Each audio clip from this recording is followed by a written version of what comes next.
बिस्मिल्लाहिर्रहमानिर्रहीम, अस्सलाम वालेकुम। हुकूमती इत्तेहादी जमातें सिर्फ़ और सिर्फ इमरान खान साहब के ख़िलाफ़ एक महाज़ खोले हुए हैं, उनके ख़िलाफ़ बयानात और एक खौफ पैदा करने की कोशिश है कि जी इमरान खान इंतशार की तरफ जा रहा है, ये बात करने को तैयार नहीं है, इसने महाज़राई की सियासत शुरू की हुई है, इसने टकराव की सियासत शुरू की हुई है, ये जेल से बैठ कर पता नहीं क्या कुछ कर रहा है, इसके ख़िलाफ़ हमें मुकदमे बनाने पड़ेंगे। लेकिन हकीकत ये है कि ये इमरान खान का खौफ है जिसकी वजह से इस तरह की बातें कर रहे हैं, क्योंकि इमरान खान जो सियासत कर रहे हैं वो किसी और ही लेवल की है।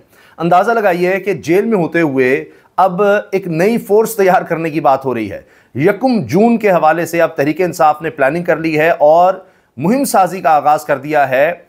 नए कारकुन और पार्टी के अंदर नए लोगों की शमूलियत, इसके लिए जनाब अब मुहिम साजी का आगाज़ किया जा रहा है। मुहिम शुरू की जा रही है कि तहरीक इंसाफ में शमूलियत के लिए अब इसका आगाज़ किया जा रहा है। सिर्फ लाहौर डिवीज़न से कहा जा रहा है कि 2 लाख लोग मज़ीद तहरीक इंसाफ में शमूलियत इख्तियार करेंगे। आप अंदाज़ा लगाइए। तो पहले ही सबसे मकबूल जमात है, फिर इन्होंने नौजवानों की एक फ़ोर्स तैयार की, तो अब एक नई फ़ोर्स तैयार हो रही है, इसकी बात करेंगे। इसके साथ जनाब अली मीन गंडापुर ने SIFC के इजलास में शिरकत की और सवाल जवाब का उसके बाद सिलसिला हुआ। उसमें उन्होंने कहा कि आर्मी चीफ से 2 बार मुलाकात हुई है, 2 बार मुलाकात हुई है, 2 बार उनसे बातचीत हुई है, लेकिन जो बात करना थी उसका मौका नहीं मिला, क्योंकि सवाल हुआ इमरान खान साहब के हवाले से कोई बात हुई तो उस पर वो इस तरह की बात कर रहे थे। लेकिन ये खबर सुनते जाइए जो असल खबर है। उन्होंने कहा कि इमरान खान साहब के हवाले से एक और लेवल पर बातचीत जारी है। जी हाँ, यानी वो ये कह रहे हैं कि मामलात वैसे भी बातचीत पर चल रहे हैं और बातचीत हो रही है, मामलात चल रहे हैं, तो लिहाजा यहां मौका नहीं था बात करने का।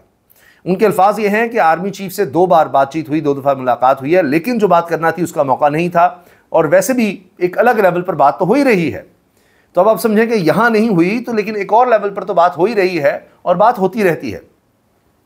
ऊपर से राना सनाउल्लाह साहब ने बयान दे दिया है कि जी हम अब जुडिशरी से भी मामला तय करने के लिए और महाज़राई की सियासत ख़त्म करने के लिए तैयार हैं। बिहाइंड द सीन्स ही कुछ हो रहा है और जब तक चीज़ें हो नहीं जाती, ना सिर्फ ये कि उस वक्त भी सामने नहीं आएंगी और उससे पहले भी सामने नहीं आएंगी, जो मामला तय हो जाएंगे जब तक हो नहीं जाते उस वक्त तक भी, और उसके बाद भी सामने मामलात नहीं आएंगे। बड़ी सीक्रेसी चल रही है जी। तो अब इनको ख्याल आ गया कि ये जजेस को धमकाना जो है ये कुछ ठीक नहीं था। बाकी राना सनाउल्लाह साहब मुफाहमत का एक राग अलाप रहे हैं इस वक्त। अब देखते हैं वो कितने कामयाब होते हैं। लेकिन साथ साथ कभी ये भी कहते हैं जी उनकी महाज़राई की इमरान खान की सियासत है, केस बने ना बने, लेकिन इसकी मजम्मत होनी चाहिए कि वो महाज़राई की सियासत कर रहे हैं, बस उनको यही आता है। इसी तरह आज़मा बुखारी साहबा की बात सुन लें।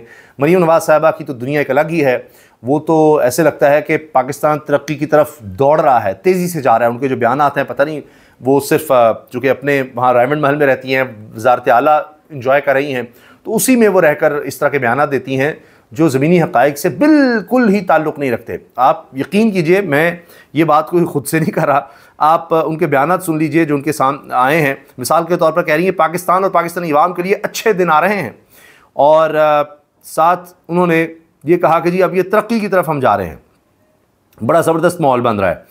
अच्छा, और दूसरी तरफ पंजाब हुकूमत क्या कर रही है कि घरों पर भी अब सफाई टैक्स भी लगाने लगी है, और इसमें जनाब वज़ीर आला मरीम नवाज़ की ज़ेर सदारत इजलास में फ़ैसला हुआ है कि 10 मरले के घरों पर 200 रुपये और 10 मरले से बड़े घरों पर 500 रुपये सैनिटरी चार्जेस लागू होंगे। ये डॉन न्यूज़ की खबर है, अंदाज़ा लगाइए। आज़मा बुखारी साहबा कहती हैं PTI रहनुमा प्रोपेगेंडा के ज़रिए इश्तियाल अंगेज़ी फैला रहे हैं, उनको सिर्फ ये नज़र आता है। अब ये जो वो नए सिरे से अपनी पार्टी को मजबूत कर रहे हैं, मेंबर साजी मुहिम शुरू करने जा रहे हैं। ज़िला लाहौर से 2 लाख नए मेंबर रजिस्टर किए जाएंगे। लाहौर के तमाम सूबाई हलकों के टिकट होल्डर्स मेंबर साजी की मुहिम चलाएंगे। आइंदा हफ्ते लाहौर में तहरीक इंसाफ वर्कर्स कन्वेंशन का इनेकाद किया जाएगा। ये तहरीक इंसाफ लाहौर की तरफ से बयान आ गया है और पाकिस्तान तहरीक इंसाफ लाहौर ने मेंबर साजी मुहिम शुरू करने का ऐलान कर दिया है। अब ये देखिए कि बाकी जमातें किस तरफ चल रही हैं, इमरान खान किस तरफ चल रहे हैं। वो अभी जलसों की तरफ आ रहे हैं, उसकी इजाज़त लेने की बात हो रही है। शानदाना गुलजार साहिबा से जो मुलाकात हुई जेल में, उसमें भी बात हुई। शानदाना कहती हैं जी लीडरशिप निकल नहीं रही, धरना दें, एहतजाज करें, कोई सड़कें बंद करें, इस तरह से हो, आपकी रिहाई सबसे ज़्यादा ज़रूरी है। तो इमरान खान साहब ने वाज़ेह कहा कि नहीं, ये अभी आखिरी जो मामलात हैं, यानी आखिर में जाकर जो करने वाली बातें हैं वो आप अभी छोड़ें, अभी तंजीम को मजबूत करें, अभी पार्टी को मजबूत करें, आपस में डिसिप्लिन रखें, और देखिए उसका आगाज़ हो रहा है, फिर जलसों का भी है मामला। अच्छा, तीसरा जो मामला है, एक तो मैंने आपको बताया मेंबर साजी मुहिम शुरू हो रही है, दूसरा, अली बिन गंडापुर साहब को पहले SIFC में बुलाया नहीं गया था, फिर मधु कर लिया गया, और वहाँ पर हाईलाइट ये रही कि जनाब बातचीत तो हो रही है इमरान खान के मामले पर, यहाँ वो मौका नहीं था, वैसे 2 दफ़ा बातचीत हुई है। दूसरा, उन्होंने बड़ा सख्त मौक़िफ़ अपनाया है और कहा जा रहा है कि उन्होंने एक बात मनवा भी ली, पाटा और फाटा जो है अजला हैं जो जम किए गए हैं वहाँ पर टैक्स नहीं लगेगा इस बजट में, और ये भी उन्होंने विफाक से बात मनवा ली है। फिर उन्होंने कहा कि 15 दिन की डेडलाइन दी हुई है, अभी उसमें कुछ वक्त है, वरना फिर बता देंगे कि बिजली के मामलात को कौन कंट्रोल कर सकता है, किस तरह से हो सकता है। कह रहे हैं कि जी हम किसी सूरत अवाम का जो हक़ है, खैबर पख्तूनख्वा के अवाम का हक़ है, उससे पीछे हट ही नहीं सकते, सवाल ही पैदा नहीं होता। और पहले बजट पेश करना ये कोई गैर आईनी काम नहीं है, हम अपना हक़ लेके रहेंगे। और मैंने फार्मूला पेश किया है कि अगर आप समझते हैं कि कुछ इलाक़ों में बिजली के बिल्स जो हैं उनकी रिकवरी इतनी अच्छी नहीं है, तो आप हमसे काट लें, हमारे से काट लें, लेकिन आवाम को कम से कम ये लोड शेडिंग के हिसाब से बचाएं। अभी जो मुआहिदा भी हुआ पेस्को के दफ्तर में, जिस तरह लोग चले गए थे, उसके बाद मुआहिदा हो गया, फिर मामला ये कि जी लोड शेडिंग कम की जाएगी, वो हुआ। लेकिन उसके बाद जो MPA गए थे फजल इलाही अपने साथ सैकड़ों लोगों को लेकर, उनके खिलाफ मुकदमा भी दर्ज कर लिया गया है, वो भी एक अलग मामला चल रहा है। इसके साथ जनाब नजम सेठी साहब जो कि नून लीग के बड़े करीब समझे जाते हैं, कुछ अर्सा पहले मियां नवाज शरीफ से मुलाकात भी हुई थी, उन्होंने भी एक खबर दी है जिसने थरथली मचाई हुई है। और उनके बकौल उन्होंने अपने प्रोग्राम में इसका जिक्र किया है कि फ़ौज में आला पैमाने पर तबादलों का इम्कान है, कुछ कोर कमांडर्स इधर उधर किए जाएंगे, तीन आला तरीन पोस्ट इधर उधर होने की तैयारियां हो रही हैं। इसके बाद नया सियासी मंजरनामा लिखा जाएगा। नजम सेठी ने यह बात की है। अब यानी 3 वो कह रहे हैं पोस्ट के आला तरीन ओहदेदार इधर उधर होंगे, कोर कमांडर्स भी इधर उधर होंगे, तबादलों का इम्कान है, इस तरह की बात जा रही है। लेकिन इसके बाद वो कह रहे हैं नया सियासी मंजरनामा इसके बाद लिखा जाएगा। अब नया सियासी मंजरनामा क्या है? जो अब चल रहा है वो तो यह है सख्ती है। 2 ही सूरतें हो सकती हैं, या ये कि जी इमरान खान साहब की रिहाई की तरफ मामला जाएंगे, सख्तियाँ कम हो जाएंगी, या ये कि जी मज़ीद सख्ती हो सकती है, मज़ीद मामला ख़राब हो सकते हैं। लेकिन इस पर हम कोशिश करेंगे अगली वीडियोज़ में बात करेंगे, क्योंकि फ़खरुर रहमान साहब बड़े सीनियर जर्नलिस्ट हैं और इंटरनेशनल एजेंसीज़ के साथ, इंटरनेशनल इदारों के साथ काम कर चुके हैं, और टेलीविज़न पर भी कई प्रोग्राम्स में इनको बुलाया जाता है। वो कह रहे हैं, उन्होंने ये पोस्ट की है एक्स पर न्यूज़ अलर्ट के तौर पर, और वो कहते हैं Pakistan former prime minister Imran Khan and country's most revered political figure release from Adiala jail within next few days is coming, कि अगले चंद दिन में इमरान खान को रिहा किया जा सकता है। A source privy to the development said, वो कह रहे हैं कि ज़राए ने बताया है जो इस मामले को जानता है।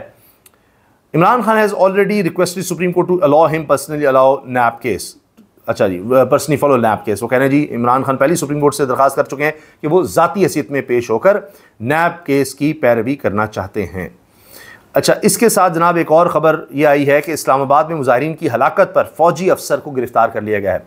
ये चंद रोज़ पहले ही अफसोसनाक वाक़या पेश आया था। जमात इस्लामी की तरफ से गज़ा मार्च किया गया, वहाँ पर धरना दिया गया है, वहाँ मुजाहिरीन मौजूद हैं। चंद दिन पहले ये हुआ कि एक तेज़ रफ्तार गाड़ी आई और उसने लोगों को कुचल डाला, जिसमें 2 अफराद जाँ बाक हुए थे और 4 ज़ख्मी हुए थे। उसके बाद जो ड्राइवर था वहाँ से भाग गया। पुलिस कहती है कि हमने उसको गिरफ़्तार कर लिया है, वो फ़ौजी अफसर है, और उस पर FIR काट कर उसको फिर जो मिलिट्री पुलिस है उसके हवाले कर दिया गया है, जो एक प्रोसीजर है। अब आगे फिर इस तरह से वो मुकदमा और ये सब कुछ मामला जो हैं वो आगे चलेंगे। ये जनाब इस वक्त डिटेल्स हैं, लेकिन सबसे अहम खबर आप ये देखिए कि अली बिन गंडापुर ने जो खबर दी है कि मामलात चल रहे हैं, बातचीत चल रही है, मामलात वैसे भी बात हो रही है, तो लिहाजा वो ये कह रहे हैं कि जी यहाँ मौका नहीं मिला तो वो एक अलग बात है। तो बात जो करनी थी हमारे लिए तो इमरान खान से बढ़कर कुछ नहीं है, हमने इमरान खान के हवाले से ही देखना है चीज़ों को, उनके रिलीज़ करने के लिए। वो कह रहे हैं कि जी मामलात और तरह से चल रहे हैं।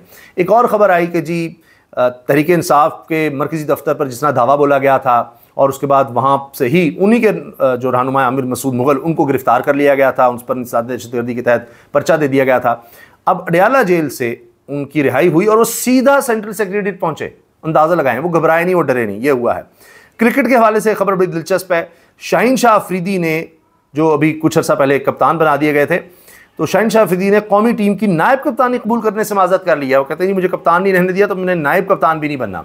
और जब मोहसिन नकवी साहब PCB चेयरमैन बने, उसके बाद फिर इनको कप्तानी से हटाया गया था, और अब वो कह रहे हैं मैं नायब कप्तानी भी मैंने कबूल नहीं करनी। क्रिकेट के हवाले से खबर है। अभी वर्ल्ड कप भी आ रहा है, अल्लाह करे पाकिस्तान अच्छा परफॉर्म करे, उस हवाले से इंशाल्लाह वीडियोज़ में तफसील से बात करेंगे। अल्लाह हाफ़िज़।